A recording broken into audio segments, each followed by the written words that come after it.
कमाटी बाग के आकर्षण को बढ़ाने वीएमएसएस द्वारा हंस तालाब को 10 बतख भेंट दी गई हैं। इन दिनों दिवाली वैकेशन चल रहा है। एक ओर जहां वडोदरा के कई बच्चे और लोग घूमने चले गए हैं, वहीं कई बच्चे और लोग वडोदरा के भी मेहमान बने हैं। शहर के दर्शनीय स्थलों का ये लोग लुत्फ उठा रहे हैं।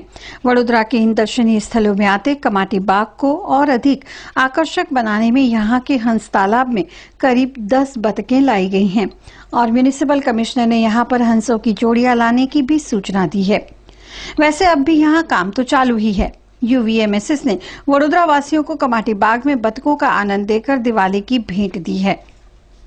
वडोदरा महानगर सेवा सदन में सयाजी बाग में डक तलावड़ीનું काम થઈ રહ્યું છે, જે એચડીપી સીટ અને જીઓ ટેક્સટાઇલ द्वारा લીકેજના પ્રોબ્લેમને હિસાબે નવી ટેકનોલોજીથી આ કામ કરવામાં આવ્યું છે અને એક કામ પૂર્ણ થઈ ગયું છે એક તળાવનું, જેમાં દિવાળીના દિવસથી લોકોને જોવા માટે પાણી ભરી અને બતકોને છૂટા મૂકવામાં આવ્યા છે અને બીજાનું કામ ચાલુ છે જે તબક્કાવાર પૂરું થતાં એને પણ બતક અને કમિશનર સાહેબની તો એવી ઈચ્છા છે કે અહીંયા રાજહંસ આવે